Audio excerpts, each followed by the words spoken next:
This is Nightly Business Report with Tyler Matheson and Sue Herrera. Turn the page. The calendar changes from a lackluster April. But are this year's tepid returns enough to make investors follow the old adage, sell in May and go away? Off target. Shares of companies get punished when missing estimates but still showing growth. Is Wall Street missing the point? And are investors left to pay the price? And a new day. The end of sanctions are helping in many areas of Iran, including the nation's tiny stock market. A rare look inside an exchange hoping to one day mimic ours. All that and more tonight on Nightly Business Report for Friday, April 29th. Good evening, everybody, and welcome. There may be one more day left in this month, but as far as Wall Street is concerned, the books are closed on a sluggish month of April.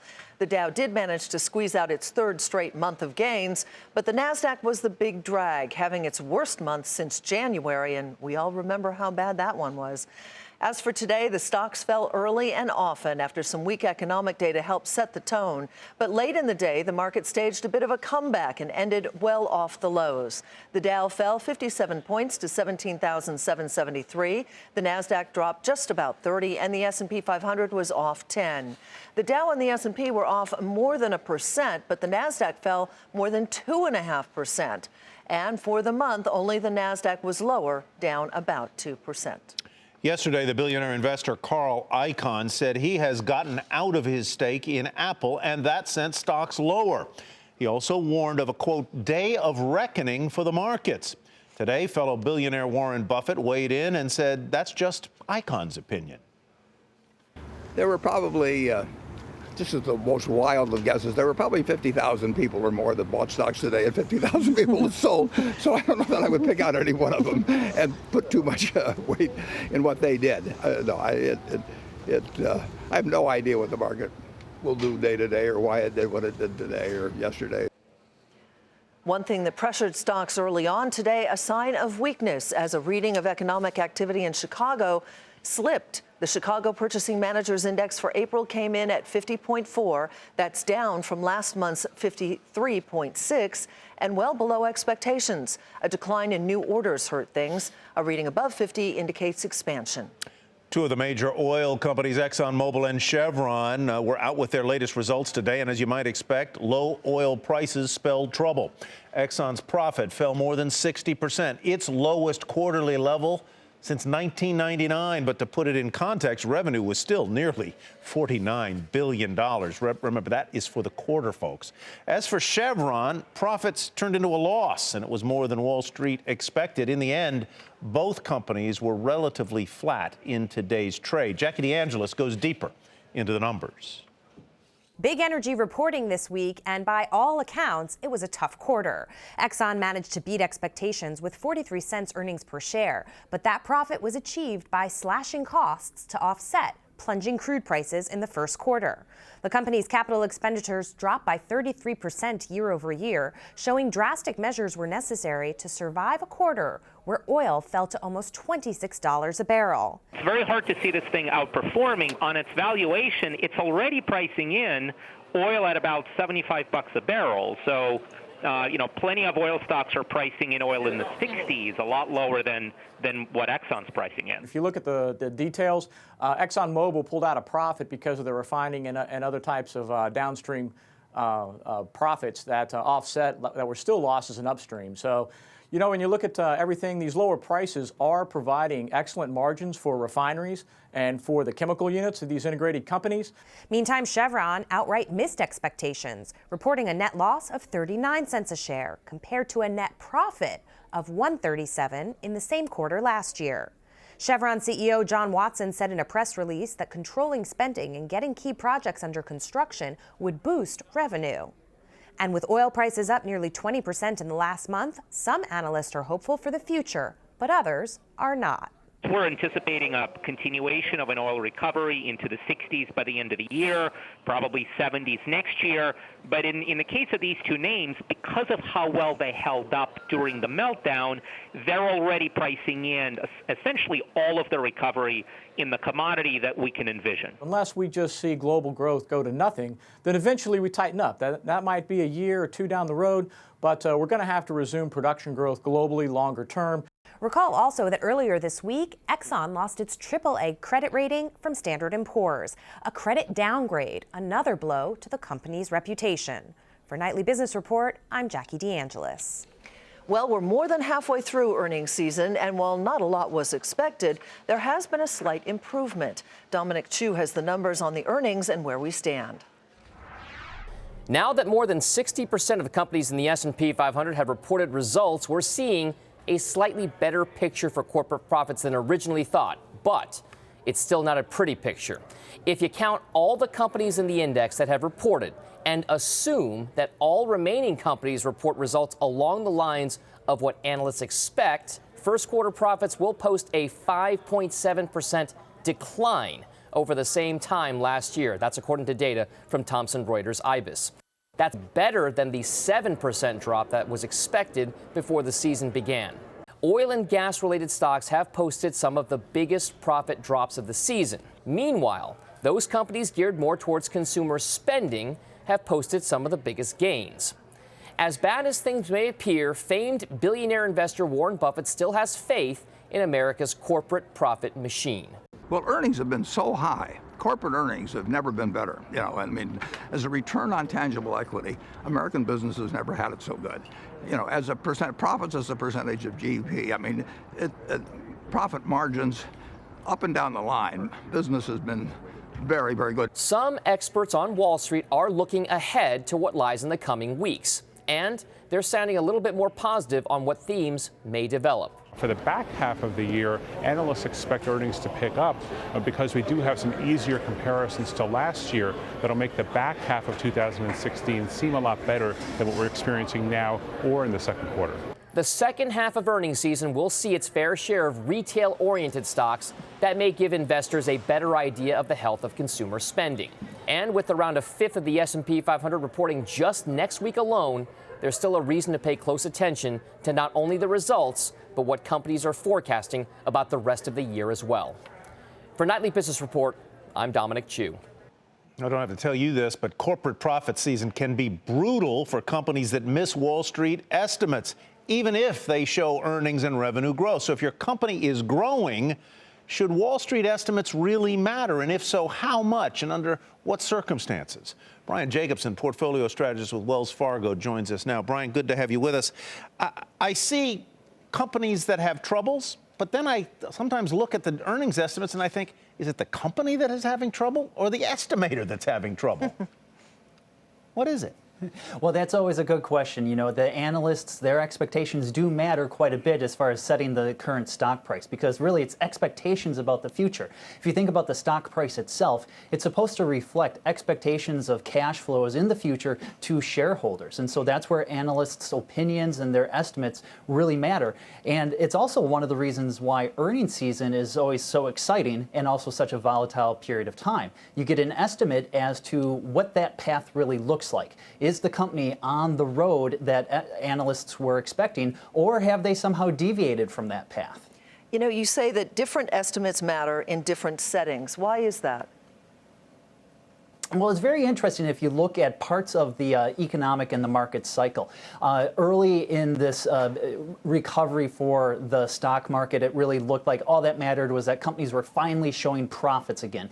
So we call that the bottom line number, the earnings per share. But now it appears as though people are much more fixated on whether or not they're generating that top line revenue growth. So those sales estimates really seem to matter a lot more than what they did earlier in this bull market that we're currently in. And I think part of that is because people recognize there's only so much cost cutting that you can really do. At some point, you do have to have that sustainable revenue growth to really support continued cash flows to shareholders. I need a quick answer here. In the long run, is what really matters far more than the estimate, what the actual earnings and revenues are and whether they are growing faster or slowing. Isn't that the long-term determinant of what the stock price is and will be? You're absolutely right. It really is that long-term view. And so the current measure with earnings for this particular quarter, really, it's a question of what does that tell us about that longer-term view? And it's that long-term growth rate that really matters in setting that stock price. Right. All right, Brian, thank you very much for helping us there. Brian Jacobson with Wells Fargo Funds. It is a decades-old saying, sell in May and go away. The reason? Well, many investors believe the late spring and summer months don't provide much of a return. Bob Pisani takes a look at whether that's really the case. Sell in May and go away. The old adage is true. Going back for decades, the biggest gains in the stock market are made in the 6-month period from November to April each year, while going largely sideways from May through October. While it doesn't work every year, it does work enough to make money over time. Now, in the last 20 years, the S&P 500 rose in price an average of 6.4% from November through April, but it gained only 0.2% from May through October, according to our partners at Kensho. Still, I would not recommend this strategy for most investors. The S&P still rose from May to October 63% of the time, including double-digit returns a dozen times. It's just risky to stay out of the market for 6 months. Instead of just getting out, S&P Capital IQ argues that a rotation strategy is better. They recommend buying the ETFs for consumer staples and for healthcare. These are two defensive sectors that tend to outperform in the May to October period, and then switching into the S&P 500 from November through May. The bottom line is if you want to do a seasonal play, rotate, don't just go to cash. By the way, why does the S&P tend to underperform in these summer months? It's not clear, but it's likely due to the summer holidays when trading volumes traditionally drop, as does investment banking activities. On the other side, there's more people investing money in the new year from tax refunds or to fund an IRA. For Nightly Business Report, I'm Bob Pisani at the New York Stock Exchange. As Jackie mentioned earlier, oil prices didn't go away in April. In fact, they surged. Prices were a few pennies lower today, but for the month of April, they were up about 20%, and that is the largest one-month gain in a year. Iran has asked the United Nations Secretary General Ban to intervene after the U.S. Supreme Court ruled that $2 billion in frozen Iranian assets must be paid to American victims of attacks blamed on Tehran. Last week, the court upheld a 2012 law which said Iran's frozen funds should go towards satisfying a multi-billion-dollar judgment won by families in U.S. federal court in 2007. Meanwhile, the Tehran stock market has rallied sharply since Iran reached a deal to end sanctions over its disputed nuclear program. Michelle Caruso Cabrera is in that nation's capital with a look inside this small market that's on the rise. Anyone off the street can walk into the lobby of the Tehran Stock Exchange. And they do, so they can watch the trading of their favorite shares. When these investors found out that we were from a TV show that covers the stock market, they were dying to talk to us. One man asked me if it was possible to corner the market in the United States. I told him no, there are rules to prevent that. He responded, we need rules like that here in Iran. Inside, on the official trading floor, seats are rented by Iranian brokers so they can trade on behalf of clients or for themselves. How's the market look? Is it going to go up or down? I hope it will go up, I think. There are more than 300 listed companies, and altogether they're worth $100 billion. That's much smaller than the S&P 500, which is worth $19 trillion. Trader Hassam Maliki says transparency requirements for listed companies are good, but they should be even better. We need to promote our rules, for example, and we must make them in a standard, world international standard. The market here has rallied sharply in the last few years. The vice president of the exchange says that happened even before Iran signed a deal with the West that lifted sanctions, because the new president encouraged policies that brought down inflation and interest rates. Inflation rate in Iran was more than 30%, but nowadays it's one digit. I mean, it's lower than 10. And interest rate was more than 28%. And this rate has a lot of bad things for the financing for listed companies. But nowadays it is below 20. You know, interest rate has a big effect on the capital market. In Iran, they don't have bulls and bears. They have lions and foxes. If you're bullish, you're lionish. And if you're bearish, you're foxy. For Nightly Business Report, I'm Michelle Caruso Cabrera, Tehran. Coming up, this week's Market Monitor joins us and says it's all about the blue chips. He has 3 that he says you should own.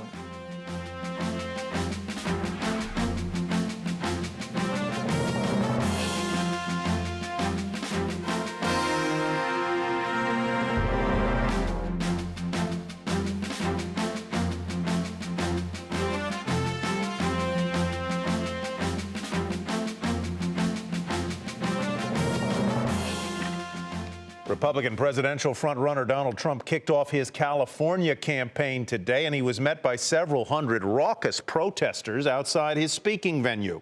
Some of the protesters tried to rush barriers, and several dozen were arrested. Trump's motorcade was forced to go around the back of the hotel, where Trump and his entourage had to walk past a concrete median. There you see him going into the rear entrance of the Hyatt. But while he has a comfortable lead over his challengers in the Golden State, one place he is not winning among Silicon Valley's tech elites. So does Trump think he can win them over, or does he even care? Josh Lipton is in Burlingame, California, with more.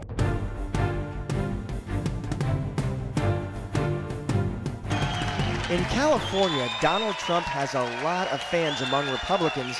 In some polls, he's currently beating Senator Ted Cruz by more than 17 percentage points. Today, he was in Burlingame, California, just north of Silicon Valley, rallying his supporters. We can't let these people down, right? Among Silicon Valley's elite, though, it's a different story. They have come after Trump, including Facebook's Mark Zuckerberg, who used his developer conference to criticize, though not by name, Trump's plan to build a wall along the U.S. border with Mexico.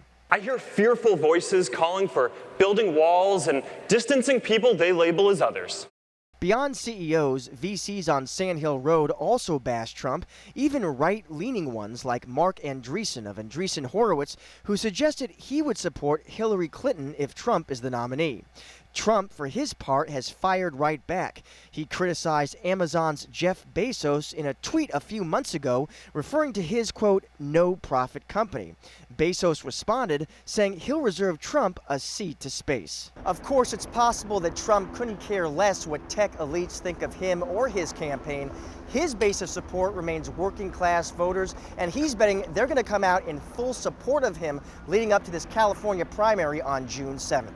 For Nightly Business Report, I'm Josh Lipton in Burlingame, California.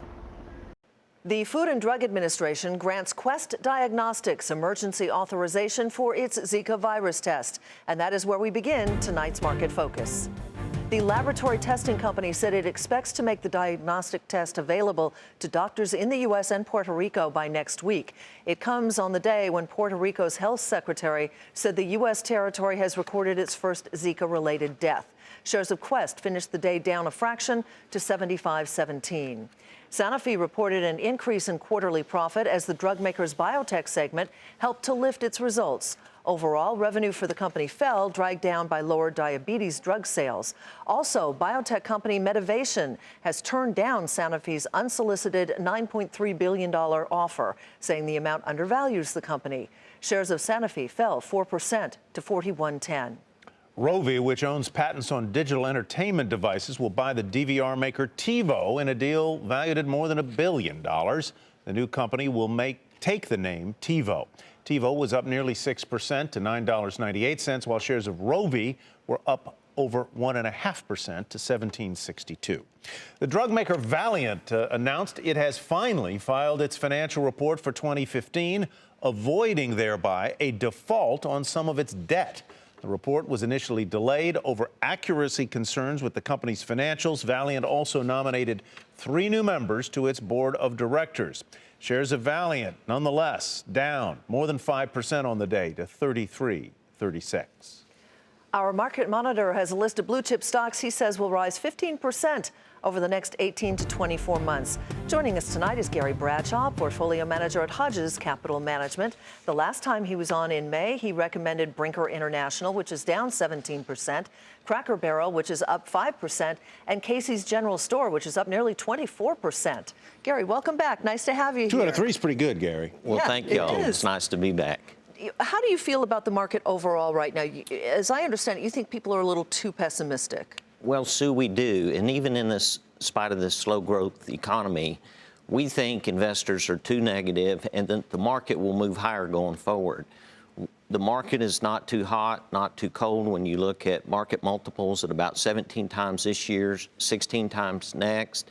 And with interest rates low in the 10-year around 1.85, we think the market multiples can expand going forward as the economy gradually improves here in the U.S., and we think the world economy will improve as well. Let's go through a couple of your picks. You've got some interesting ones. They're all large caps, but they represent different slices of the economy. Right. The first one is Home Depot.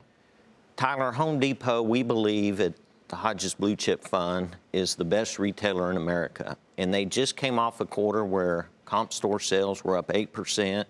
And what's driving that is individuals' home values are improving, housing sales are still good. People feel good about putting money into their houses. And so Home Depot, earnings continue to grow. They raised their dividend 17%, and they're buying back shares. Okay. Boeing is next on the list. You think it could be stock over the next 12 to 18 months that could rise considerably, and you like the yield, too. Well, Boeing has a great yield, 3.3%, but better yet, they've got 7 or 8 years of these airlines that they're going to build, and we think their margins will continue to improve. It's a great American business. Their customers are doing well, and we think the stock could go up dramatically over the next 12 to 18 months. Yeah, 165. 165. And yet you're getting 3.3%, which is better than any bond yield. Right. So number 3, you had Home Depot, which is a hardware company. Your last one's a software company. Well, Microsoft. Even, Tyler, in spite of their pullback, Microsoft's been reinvigorated by their cloud business. But it's not just the cloud business. It's Windows 10. It's their search business Bing. And we think earnings will continue to grow. It's a 2.7% dividend. They've got $100 billion sitting in cash, so hopefully they'll be able to put it to work buying in stock. Gary, have a wonderful weekend. Thanks for coming. Gary Bradshaw with Hodges Capital Management. You bet. All right, up next, Americans are saving more for retirement. We'll tell you how and why.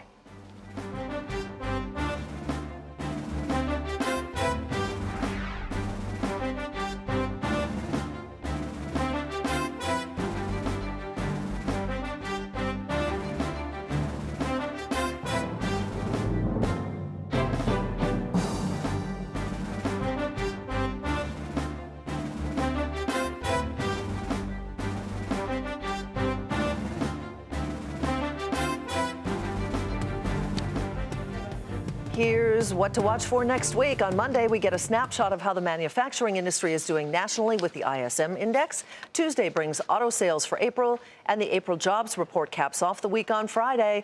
And that is what to watch for in next week. And a new report from Fidelity out today shows that despite all the volatility in the markets, retirement savers continue to sock away money.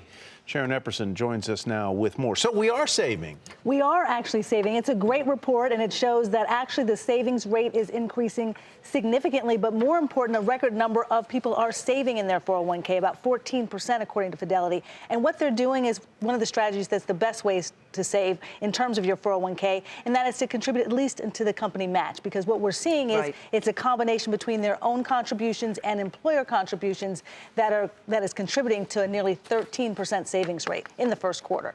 Terrific. You know, we've often heard that people underfund their 401ks, so that's a nice change of pace. What else are you seeing? Well, they're not just doing it with a 401k. Actually, if they have a 401k, they're bundling with contributing to an IRA as well, and so that is a significant change too. That more people are doing both And so they're not just relying on that employer plan. Anything in that report that points to the average balance in those accounts? Because I'm often shocked at really how small they are. Well, they're not that great. I mean, the average balance for a 401k was somewhere around $87,000, and for an IRA around $89,000. And it has dipped a little bit in the first quarter with the volatility that we've seen. And from a year ago, it's down about 5%. So people still need to be putting in more money. And of course, one of the things that's interesting, though, is that they're not moving their money around a lot. And so that's a really interesting thing, that despite the volatility, they're holding steady.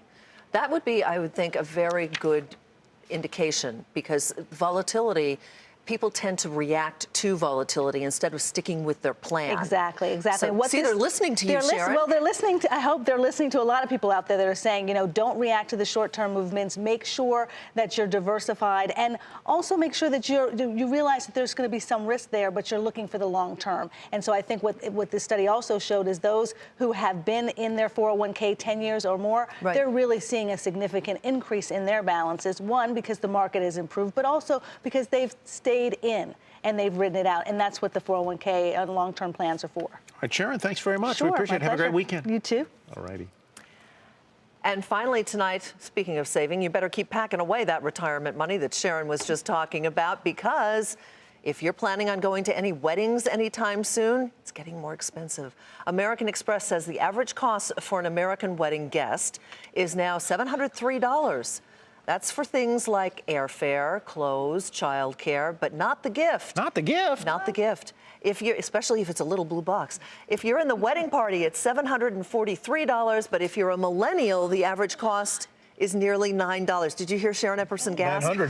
$900. $900. Did I say $900? Yeah, whoa. That does it for Nightly Business Report for tonight. I'm Sue Herrera. Thanks for joining us. I'm going home to save. Tyler Matheson here. Thanks for joining us. Have a great evening. We'll see you Monday.